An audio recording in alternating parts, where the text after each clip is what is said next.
Buenas tardes, chicos. El día de hoy nos acompaña Jessica Hernández y a continuación vamos a tener una maratón de 1 hora. Vamos a realizar en la primera media hora ejercicios relacionados con el momento lineal y choques en Física 1. Y la siguiente media hora abordaremos 2 ejercicios relacionados con los patrones de difracción en torno al tema de experimento de Young, que fue el último que vimos en Física 3. Entonces, antes de dar inicio, me gustaría recordarles, muchachos, los canales de comunicación que tenemos para con ustedes. Ya saben, suscríbanse a nuestro canal para que puedan recibir los videos semanalmente, diario, depende qué materia estén viendo. Ya saben que todas las semanas les estamos suministrando material para ayudarlos en este proceso. Entonces, nos pueden enviar sus dudas, sus problemas con los cuales requieran ayuda o sugerencias de temas que quieren que abordemos por medio del formulario de Google.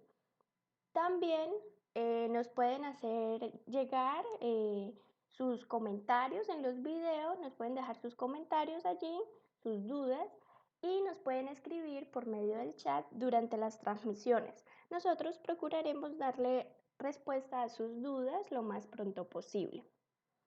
Entonces, comenzamos. El momento lineal, ¿sí?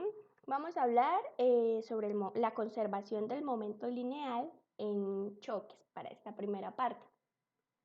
Y en el segundo solo será pues la conservación del momento lineal. Es un poco más interesante el segundo porque es algo diferente. Ya veremos. Entonces, para este primer ejercicio nos dicen una masa M1 igual a M choca elásticamente con una rapidez de V1A con una esfera de masa M2 igual a 5M que inicialmente está en reposo como se muestra en la figura. Yo decidí ir realizándoles la figura a medida que se las voy explicando. Entonces nosotros tenemos la superficie y tenemos nuestra primera esfera de masa M, es esta. Entonces nos piden encontrar la rapidez con la cual la esfera M1, que es esta es M1, la esfera M1 se va a mover después de la colisión con la esfera M2. Entonces nuestra segunda esfera estará acá en este lado, en esa posición, y esta será M2. ¿Listo? Luego nos dicen, después de que la esfera de masa M1 igual a M colisiona con la masa M2 igual a 5M, sufre una nueva colisión, ahora perfectamente inelástica, con la esfera de masa M3 igual a M cuartos. Nos piden encontrar la velocidad después de la colisión de la esfera de masa M cuartos. Esa tercera esfera que nos mencionan se encuentra en este lado. Esta es M3. ¿Listo? Entonces, lo primero que debemos hacer es analizar lo que nos están diciendo, interpretarlo, ¿sí? Para el primer caso solo tenemos la interacción de estas dos masas, ¿sí? Entonces, lo que nosotros tenemos es este sistema.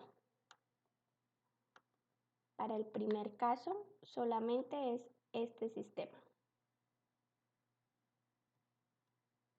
Vamos para acá y pongamos el letrero indicando que es para el primer caso.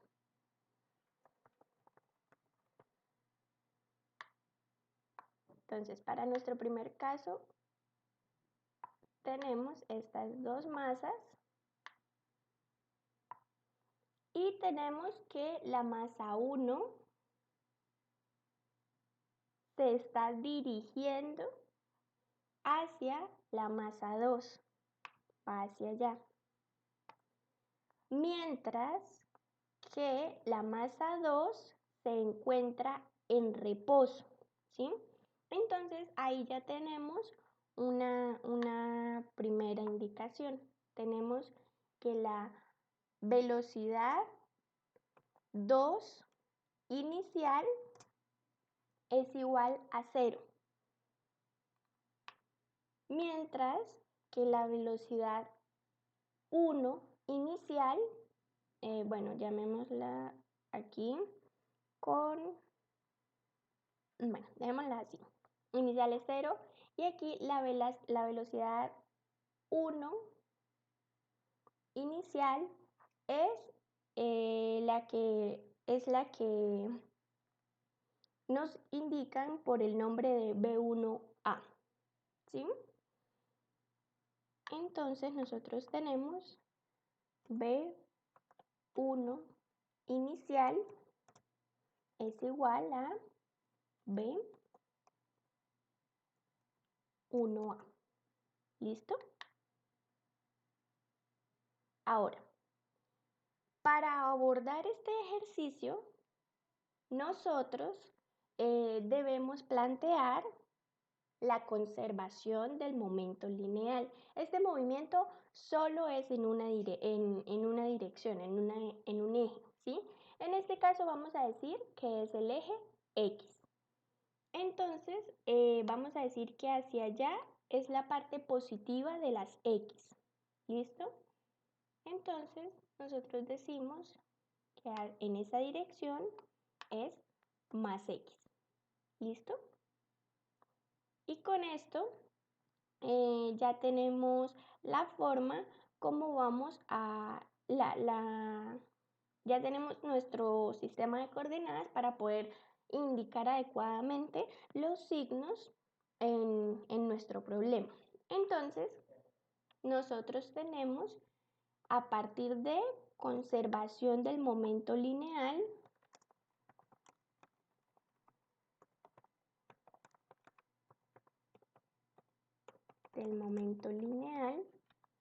lo que nosotros tendremos es, permítanme, vamos a dividir esta parte para que no se nos confunda. Listo. Entonces nosotros, aplicando la ley de conservación del momento lineal, obtenemos que inicialmente el momento inicial será igual al momento final. ¿Sí? Eso es lo que establece esta ley de conservación. Y aplicándolo a este primer caso de nuestro ejercicio, nosotros encontramos que es curioso, o sea, este ejercicio para que puedan trabajarlo, pueden revisar la parte de la teoría en uno de los ejercicios de los videos que se subió esta semana, porque aquí es importante considerar que tener en cuenta que una de las masas está quieta, ¿sí? Y también debemos darnos cuenta del enunciado en la parte que dice que este es un choque totalmente elástico, ¿sí?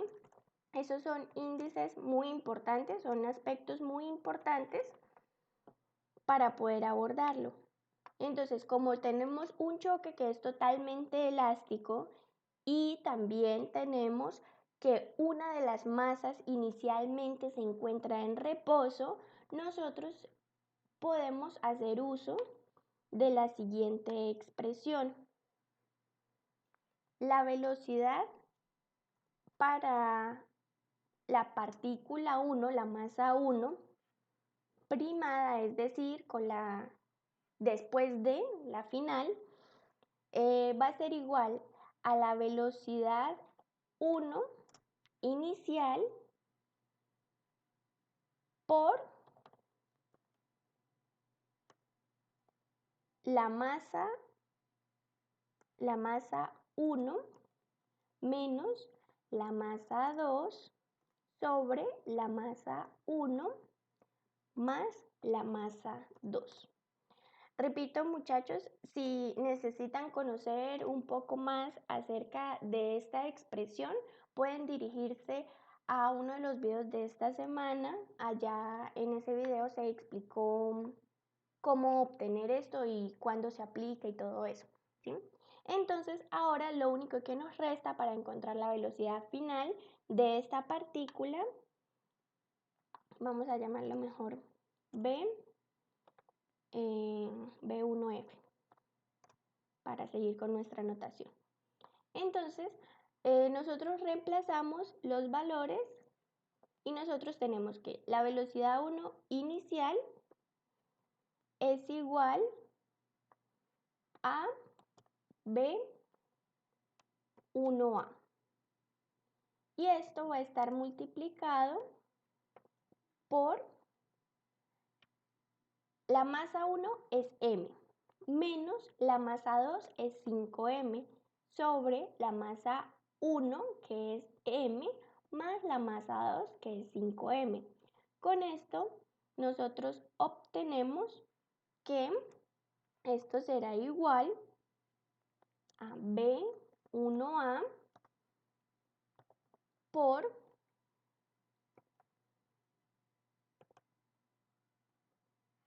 arriba nos queda menos 4m, mientras que en el denominador obtenemos un valor de 6m. La m la podemos, se cancela el numerador con el denominador y finalmente obtenemos que la velocidad de la esfera 1 después de la colisión, es decir, B1F, será igual a menos 4/6 de B1A, que es la velocidad inicial. Y así ya encontramos la respuesta al ítem A de este ejercicio. Vamos a subir un poco todo eso. Entonces, esta corresponde a nuestra respuesta del ítem A. Y listo. Ahora, para el segundo caso, para el ítem B, nosotros tenemos que esta esfera, luego de colisionar con la segunda, se devuelve. ¿Cómo sabemos que se devuelve? Bueno, es un choque elástico en primer lugar y en segundo lugar vemos que su velocidad después del choque tiene una componente negativa, ¿sí? Es una componente negativa. Entonces, según nuestro sistema de referencia, hacia la derecha es el eje positivo de las X y hacia la izquierda será un movimiento negativo en X. Es decir, podemos interpretar con el resultado del ítem A que la partícula 1, que la esfera 1, se va a devolver.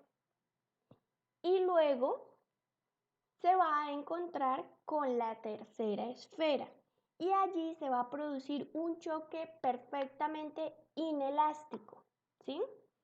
Este choque va a ser inelástico. Ese es el otro truco. Acá va a ser elástico, en este primer caso era elástico, y en este segundo caso es inelástico, ¿sí? Entonces, nosotros, a ver, segundo caso.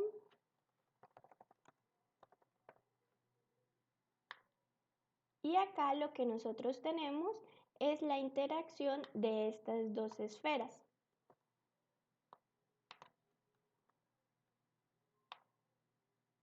Pero el movimiento va a ser,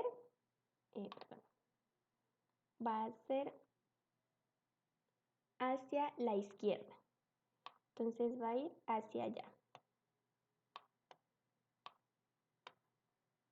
Ese es el movimiento que se va a presentar. Entonces nosotros volvemos y aplicamos conservación del momento lineal. Aplicamos conservación del momento lineal y debemos tener en cuenta que es un choque totalmente inelástico, ¿sí?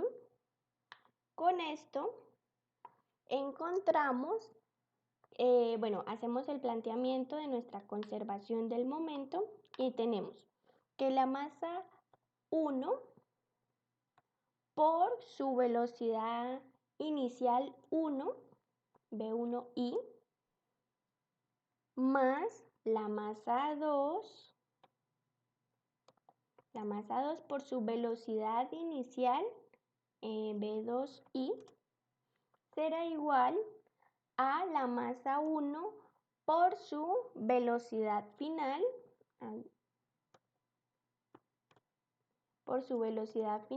1F, más la masa 2 por su velocidad final, 2F, ¿sí? Ahora, como es un choque totalmente inelástico, vamos a tener que esta esfera va a colisionar con la tercera esfera y las dos van a quedar pegadas y se van a desplazar juntas con la misma velocidad. ¿Esto qué nos quiere decir? Esto quiere decir que V1F será igual a V2F y la vamos a denotar simplemente como un B' para facilitar un poco la escritura, ¿sí? Ahora, otra cosa importante. Inicialmente la masa 3 estaba en reposo. Entonces nosotros tenemos, acá puse un 2, pongámosle 3, porque estamos hablando desde la masa 3. Esto es 3.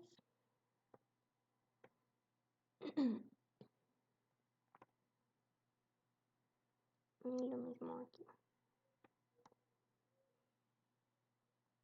Y listo. Ahora sí quedó con la anotación de nuestro ejercicio. Y ahora, como en la masa 3 se encontraba inicialmente en reposo, nosotros vamos a tener que B3I será igual a 0. ¿Sí? Inicialmente esa esfera estaba en reposo, no se movía. Entonces, como esa velocidad inicial es 0, este segundo término se me anula, se va ese término. Y nos queda aplicando esta condición de velocidad inicial 0 y esta condición de que la velocidad final de las dos partículas corresponde a la misma, nuestra ley de conservación se puede escribir como m1 por la velocidad 1 inicial será igual a m1 más m3 por la velocidad prima, ¿sí? Entonces, con esto simplemente despejamos B', que es la velocidad que deseamos conocer.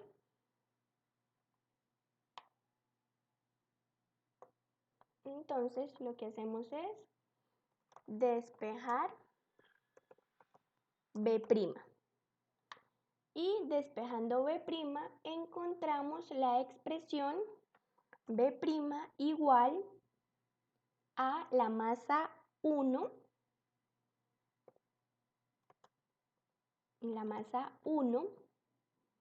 sobre la masa 1 más la masa 3 por la velocidad inicial de la partícula 1.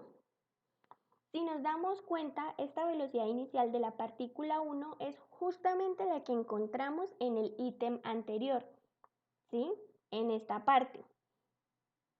Entonces, nosotros tenemos que,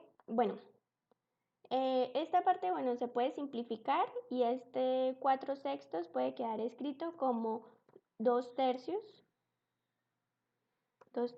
Y recordemos que las unidades serían metros sobre segundos, ¿sí? Es muy importante tener en cuenta las unidades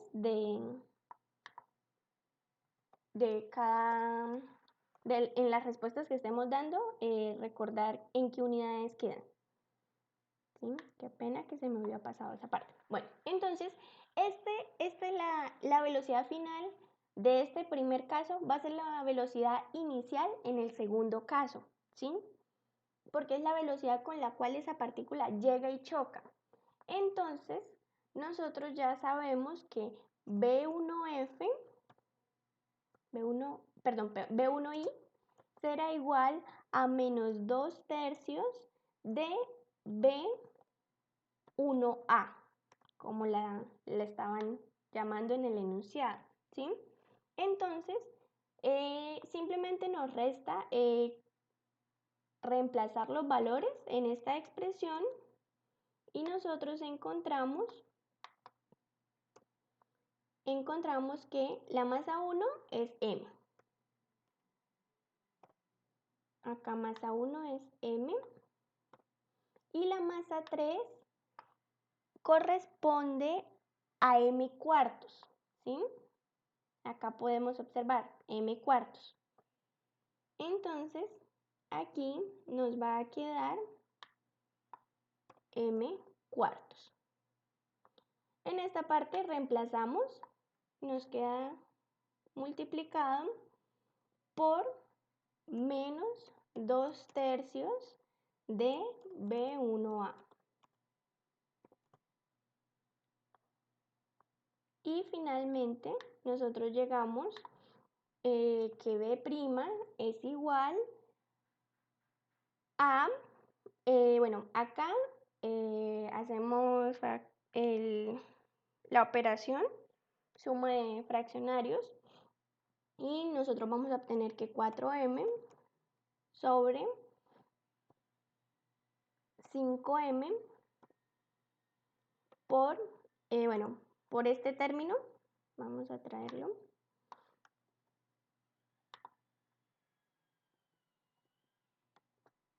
¿Listo? Entonces, llegamos a que M del numerador se puede simplificar con M del denominador, ¿sí? Entonces, B' será igual a 4 por 2, 8, sobre 5 por 3, 15.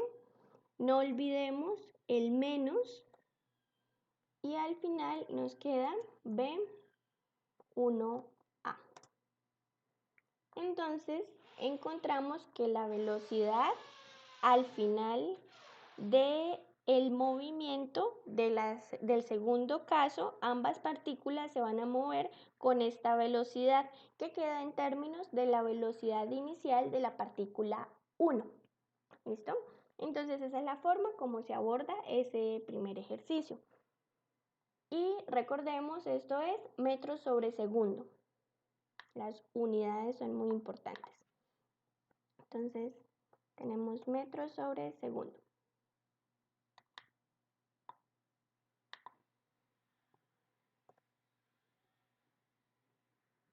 Listo. Ese es en ese primer caso. Ahora, para el segundo ejercicio, nos dicen, un camión se desplaza a una velocidad de 40 metros por hora en línea recta sobre una carretera convencional. Sobre el mismo se sitúa un contenedor abierto. El peso del conjunto es de 1.800 kilogramos. En un momento determinado comienza a llover y el contenedor de agua, se llena de agua a razón de 6 litros por minuto. Nos piden encontrar la expresión de la velocidad del camión para cualquier instante de tiempo y evaluar para cuando ha transcurrido una hora de lluvia. Entonces, este ejercicio es muy interesante porque también aplica la conservación del momento lineal, pero es algo diferente porque debemos tener en cuenta una razón de llenado porque la masa va variando, la masa de nuestro sistema va variando dependiendo en qué instante de tiempo nos encontremos, ¿sí? Para explicar un poco mejor el planteamiento es como si tuviésemos un camión y este camión lleva un tanque, pero el tanque va vacío. Y cuando empieza a llover, este tanque se empieza a llenar. Entonces, la masa de ese sistema ya no será 1800, que sería la masa del camión con la del tanque, sino que será la masa del camión con la del tanque y la cantidad de agua que contenga el tanque, ¿sí? Entonces, por eso nos piden encontrar una expresión para la velocidad final del camión que esté en función del tiempo, ¿sí? Así podemos determinarla para cualquier instante. Entonces, nosotros tenemos que la velocidad inicial del camión es 40 kilómetros por hora, pero esto le aplicamos una conversión, o sea, va a ser B1, le hacemos la conversión de unidades y encontramos que eso equivale a 11.11 metros sobre segundo. Entonces, esta es la velocidad del camión. Tenemos que la masa inicial, M sub I, que va a ser camión tanque desocupado, va a ser de 1800 kilogramos.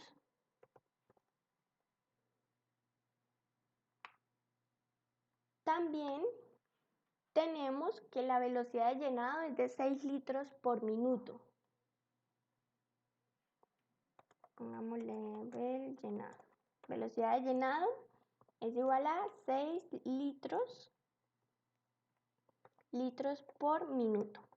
¿Listo?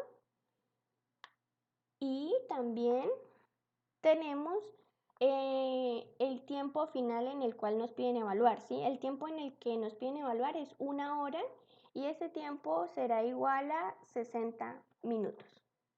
¿Listo? Entonces, estos son los datos con los que iniciamos el ejercicio y lo vamos a abordar. Aquí no hay ningún choque, pero sí se tiene conservación del momento lineal. La masa inicial por la velocidad inicial debe ser igual a la masa final por la velocidad final, ¿sí? Entonces, primero, como nos piden encontrar la expresión general para cualquier instante de tiempo, porque dependiendo en qué momento evaluemos y apliquemos la conservación del momento lineal, la masa final en ese instante será diferente a la masa final en otro instante de tiempo. Entonces, nuestra expresión evidentemente debe quedar en función del tiempo. Entonces, nosotros conocemos dos instantes, ¿sí? Conocemos el instante en el cual t es igual a 0, y en ese instante la masa es igual a 1800 kilogramos, ¿sí? T 0 minutos, masa 1800 kilogramos. Y el otro instante que conocemos es cuando t es igual a 60 minutos. 60 minutos. Ahí vamos a tener que la masa será igual a 1800 más, nosotros tenemos una velocidad de llenado en función del tiempo, ¿sí? Dice 6 litros cada minuto. Entonces, cuando hayan pasado 60 minutos, será 60 veces 6 litros, ¿sí? Entonces será esos 1800 más 60 por 6. ¿Sí? Y esto nos dará que la masa en ese instante de tiempo es 2160 kilogramos. Este es el segundo instante. T igual a 60 y masa igual a 2160 kilogramos. Entonces, nosotros podemos considerar una ecuación de la recta, una ecuación de la recta conociendo dos puntos. Nosotros tenemos que la pendiente que nos dé con este punto va a ser exactamente igual a la pendiente que nos dé con este punto, ¿sí? Entonces, nosotros podemos establecer una igualdad de la siguiente forma. Nosotros tendremos que t menos t1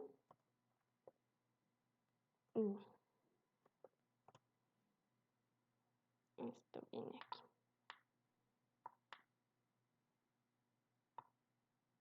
T menos T1 sobre M menos M1. Aquí le pongo un punto. Menos M1 será igual a la razón con respecto del primer momento con respecto al segundo, ¿sí? La razón entre el primer y el segundo momento. Entonces tenemos que T2 menos T1 sobre la razón entre M2 menos M1, la diferencia, perdón. Entonces, esta es la razón para la pendiente con el punto 1 y esta es la razón para la pendiente con el punto 2. Como esa pendiente es igual, yo puedo establecer la igualdad entre esos dos puntos. Y de aquí simplemente nos resta pues empezar a despejar para encontrar la expresión de la masa. Esa M corresponde a las masas. La expresión de la masa para cualquier instante de tiempo t. Y así encontramos que, bueno, t será igual a T2 por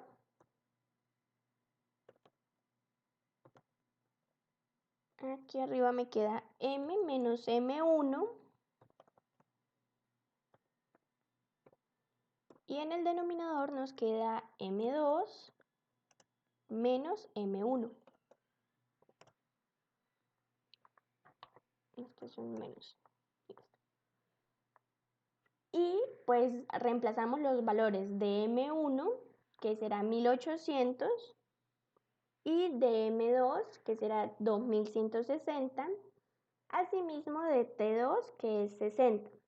Y con esto obtenemos que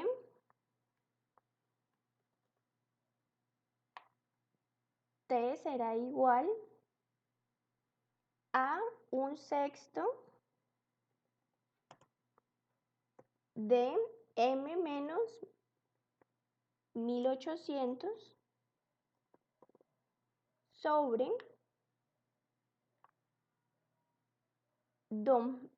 sobre 360. Ya haciendo la operación queda 360. Perdón, aquí es 60. ¿Sí? 60 M menos 1800 sobre 360. Y bueno, sacando el 360 de acá del paréntesis, nosotros tenemos que T será ahora sí 1/6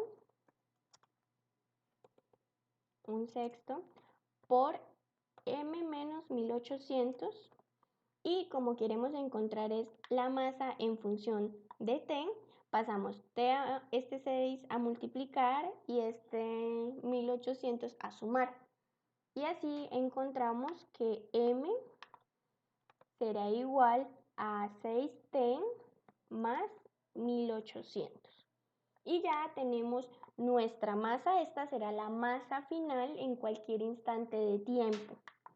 Ahí ya tenemos en cuenta la razón de llenado que nos habían dado en el inicio, ¿sí? Entonces, esa será la masa final para cualquier instante de tiempo.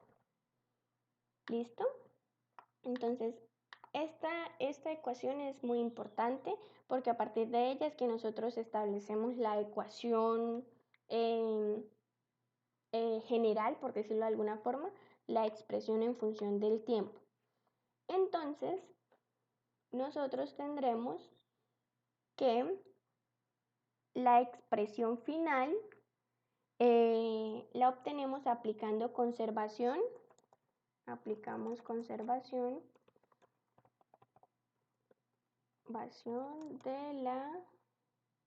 del momento. del momento lineal.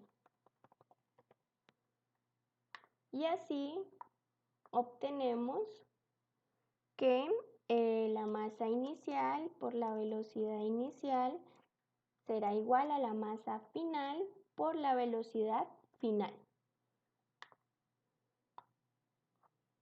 Despejamos la velocidad final, que es la que nos interesa conocer, y encontramos que esta será masa inicial por velocidad inicial sobre la masa final. Pero la masa final está en función del tiempo, entonces la velocidad final va a ser igual al momento inicial sobre esta masa que acabamos de encontrar, 6T más 1800, ¿sí? 6T más 1800. Ahora, algo importante aquí es que este tiempo, si nos damos cuenta, está en unidades de minutos, ¿sí? Este tiempo nosotros lo trabajamos en unidades de minutos. Con T en minutos. Eso es muy importante. Ese T para definir la masa final es en minutos. Y esto nos va a dar en metros sobre segundo. Esta velocidad es metros sobre segundo, ¿sí? Porque esa T en minutos que acabo de mencionar corresponde al valor, a la variable para encontrar la masa final, ¿sí? Pero aquí masa se va a cancelar con masa y nos va a quedar las unidades de velocidad inicial, que son metros sobre segundo. Y después de esto, esta, bueno, ya corresponde a la ecuación general, ¿sí? Esto sería masa 1 por velocidad 1 es 19.998, ¿sí? Solo multiplicar la masa inicial por la velocidad inicial. Y ahora evaluamos ese valor en t igual a 60 minutos, ¿sí? Queremos saber la velocidad final al cabo de una hora, la velocidad con la cual se está moviendo este camión al cabo de una hora. Entonces lo único que hacemos es reemplazar el t, que está en minutos, entonces está en las unidades adecuadas, no tenemos que hacer ninguna conversión, y así obtenemos que esa velocidad final será BF en t igual a 60 minutos, será igual a, bueno, entonces tomamos la calculadora y reemplazamos dicho valor.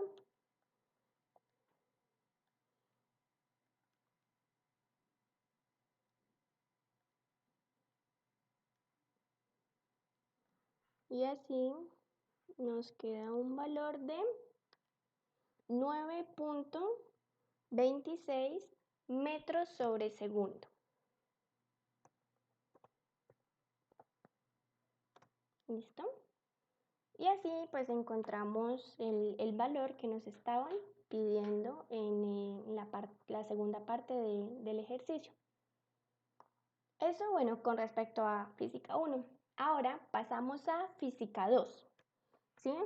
En la última sesión habíamos visto un poco sobre el experimento de Young y también anteriormente habíamos hablado sobre los patrones de difracción al momento de que una onda se difracta al pasar por una rendija, ¿sí?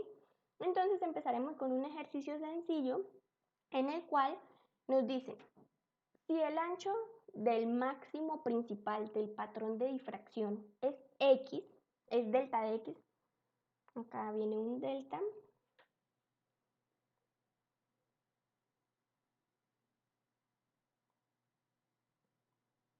es delta de X, listo.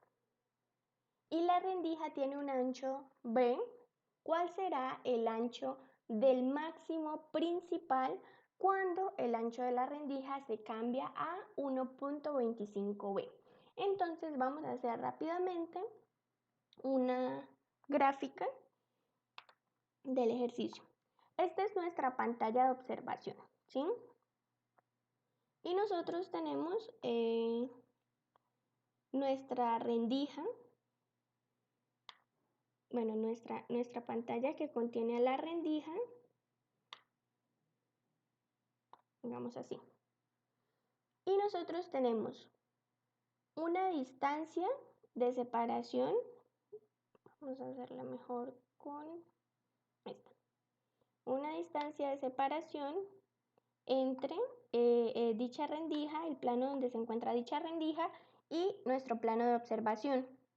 También tenemos una distancia que me indica el ancho de mi rendija, ¿sí? Vamos a cambiarle el color a esto para que no se nos confundan. ¿Listo? Para que se vea mejor. Entonces, nosotros decimos, el ancho de la rendija lo vamos a llamar B y la separación entre la rendija y el plano de observación lo vamos a llamar D. ¿Sí? Y acá tenemos que se nos va a generar bueno, vamos a poner aquí una línea que corresponde como al centro. Esa línea va a ir punteada.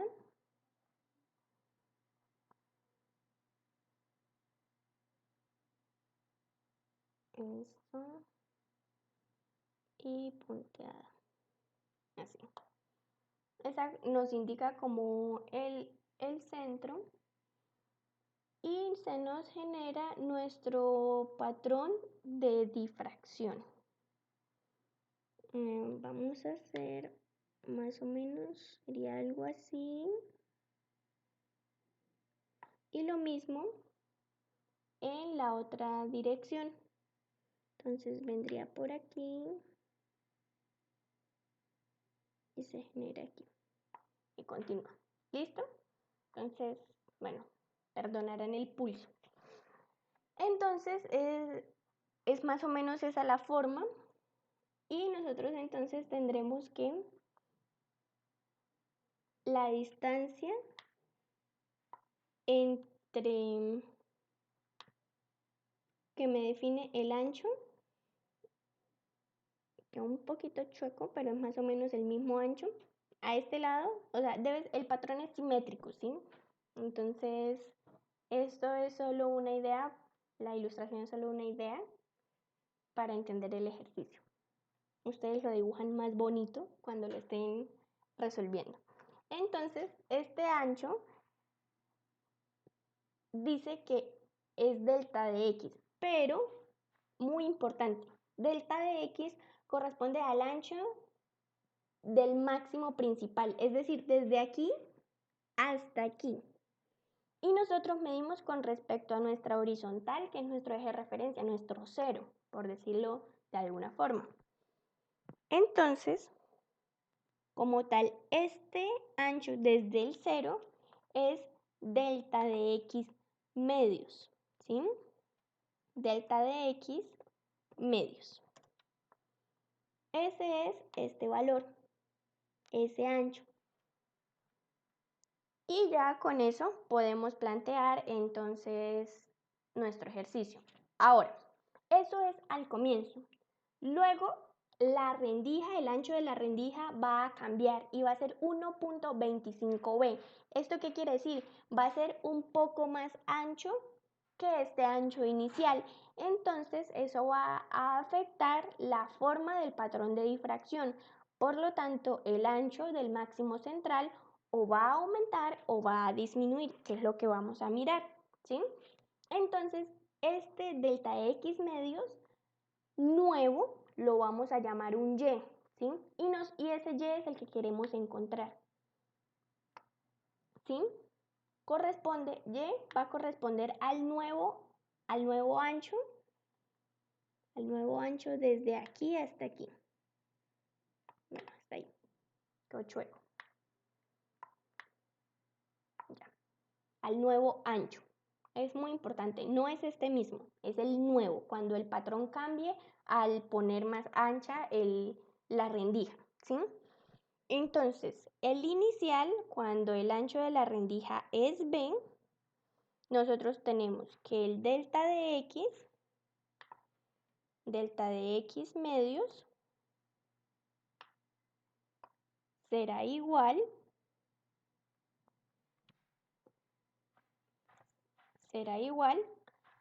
a lambda, que es la longitud de onda que está incidiendo y que se difracta, por D, que es la distancia de separación entre la rendija y el plano de observación, sobre B, que corresponde al ancho de la rendija, ¿sí? Entonces, este valor corresponde a nuestra primera ecuación. Pongámosle un 1. Esta es nuestra primera ecuación. Y debemos plantear la misma ecuación cuando nuestro nuevo ancho, llamémoslo B', pasa a ser 1.25b. Entonces, con este nuevo ancho, encontramos una segunda ecuación que va a ser y igual a lambda por d sobre 1.25b, que es el nuevo ancho de nuestra rendija. Y esta pasará a ser nuestra ecuación 2. Bueno, esta es nuestra ecuación 2. Ahora, de aquí, nosotros este 1.25 lo podemos pasar aquí a multiplicar. Y nos damos cuenta que la parte derecha de nuestras ecuaciones 1 y 2 es exactamente igual. Entonces podemos establecer una relación entre el delta de x y el y. Y así nosotros vamos a obtener que delta de x medios será igual a 1.25y. Y con esto, pues despejamos el valor de y, que es el que deseamos conocer. Y bueno, se supone que el delta de x lo conocemos, entonces nuestra respuesta puede quedar en función de dicho valor. Estos análisis es importante que los hagan, a veces son muy obvios o algunos de ustedes los consideran muy obvios, pero en realidad son necesarios, porque esto es lo que les brinda las herramientas y la facilidad para poder abordar el ejercicio y que las respuestas queden en valores conocidos, ¿sí? Entonces, finalmente encontramos que y será igual a delta de x, delta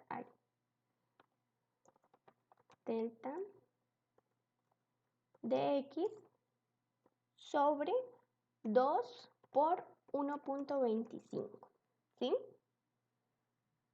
Y eso corresponde solamente a la mitad del ancho, ¿sí? Recuerden que eso es solo una parte y queremos el ancho total del máximo principal, ¿sí? Para este nuevo ancho de rendija.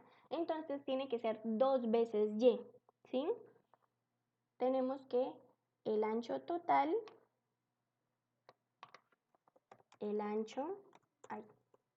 ancho total será 2 veces y, ¿sí? Vamos a subir un poquito las ecuaciones y el dibujo vamos a moverlo más hacia la izquierda para que no se nos amontone. Hacia acá. Y así tenemos más espacio. Ay, descuadré todo. Vamos por aquí. Eso, ahora sí. Entonces tenemos que el ancho debe ser 2 veces y.